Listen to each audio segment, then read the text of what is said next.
Hello again. Decided to take a pause, as it were, in the creation of the components to do this shank repair. Normally, if you've been watching these things, I'll more tell you how to solve a problem and then show you how I do it than to actually lead you through the steps of it. And the main reason for that is tool access. The tools you have largely dictate your options when doing stuff. So I figure it's more useful to show you a solution and then let you figure out how to accomplish it with the stuff you've got. So anybody who's been frustrated by me not showing literally every step on all these projects, that's the reason. So anyway, we got the top part of the shank leveled off. All of the choppiness looked like ocean waves. That's gone. And this trusty rusty reference block is a wonderful way to determine if you've got it flat all the way across. A straight edge is very difficult to determine that for a number of reasons, but get one of these reference blocks and you're good to go. So that has been leveled, and one of our trusty pin gauges is now going to play the role of the stem for the next little bit here. And I just seated that as far as it'll go. It's tight. You can check along the bottom to make sure it's in full contact, and it is. And we're now going to measure the angle between that cut, the raw wood, that angled slice. Now notice it's not square to the bowl. It's off maybe 15 degrees that way. So you have to hold the bowl in one hand. This is a good way to transfer angles, because the accuracy of measuring this angle will greatly affect how much work it is for you to create the wooden piece that's going to be like the lid to that. So the easiest way to do this is stand directly over 100, straight down on the cut portion, and align it to this. This is a drawn line here on the bottom, and human eyes are very sensitive to parallel and concentric circles, and you don't need to measure this to get within a quarter of a degree or less. And just line that slice up, and then take a string. I wanted a piece of thread. It would be better. I couldn't find any, so I'm using this little bit thick and stiff, but you get the idea. And then line that up in exactly the same way so that you have a light gap across the top of it. And you are home. And then, of course, all you have to do is take one of these kind of deals here. It's like a protractor with a beam on it, an arm, and just measure that angle, and then you're going to transfer that angle onto this block of wood. Now earlier I said that you need to have this thing small, so that, you know, we're just going to end up with a shank-sized piece of wood. That's true, but on the way there, the best or the easiest way I can think of to create this angle is to have a perfect 90-degree angle there. This is dead flat, that's dead flat, and the bottom is flat. And then once you have the angle that you've measured off of this paper exercise, you just use one of these gadgets on a disc sander. Most of them have them. If it's 10 degrees, then you just set it to 10 degrees and off you go. And the reason for the length of this block, you don't want to cut it off until you get your angle, is so that you'll have control of a long edge against this bumper runner thing, that whatever they call it, the shield, or I can't think of the name of that, the fence maybe, yeah, fence I think they're called. So don't cut your block into one of these little size things like this until you ground the angle on the perforated end of it here. So that is pretty much it, I think. So when I come back and do the next piece of the video, you'll understand how I achieved it'll be a cute little piece of wood that just snaps over the top of that. And you'll think, damn, that's kind of slick. But how do you get those angles right? They're fiddly as hell.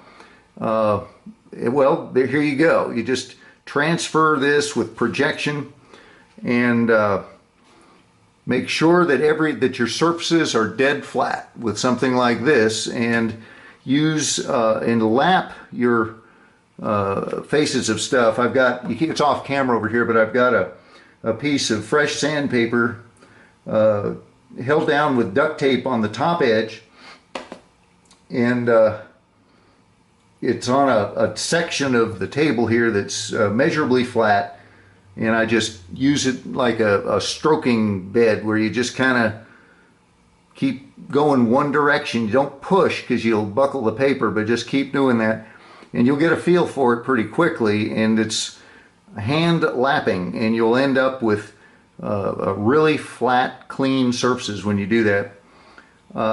Don't be tempted to finish this in a shiny way. You don't want to use a sandpaper that is so fine, like 1000 grit or something, to get that super ultra flat, because you want the glue to have a little bit of fuzz and some irregularities at a microscopic level to bond to.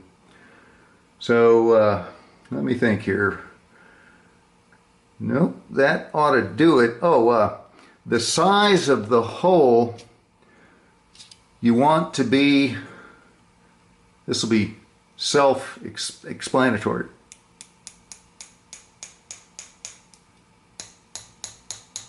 It's tighter than you would have on a pipe, but the stem will still fit. Remember I said you wanted about 1/1000th or maybe 1.5 too large or too small, so you have a tight fit? That's how you know. You can't measure that very well, but it doesn't matter.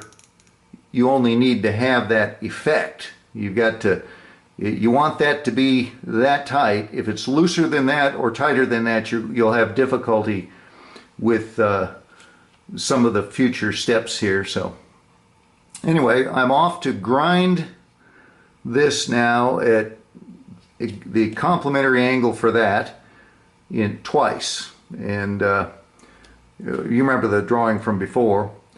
And then I believe that will be it. I'll show you how I glue it up at that point, and we'll be good to go.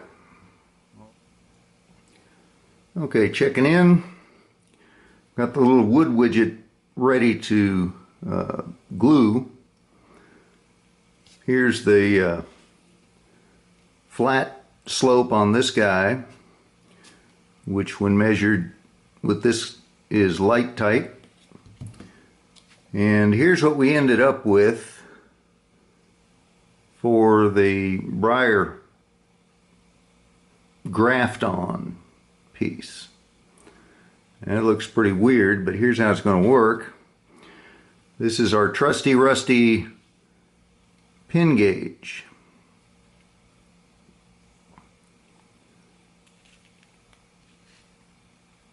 And we'll get it in about yay far,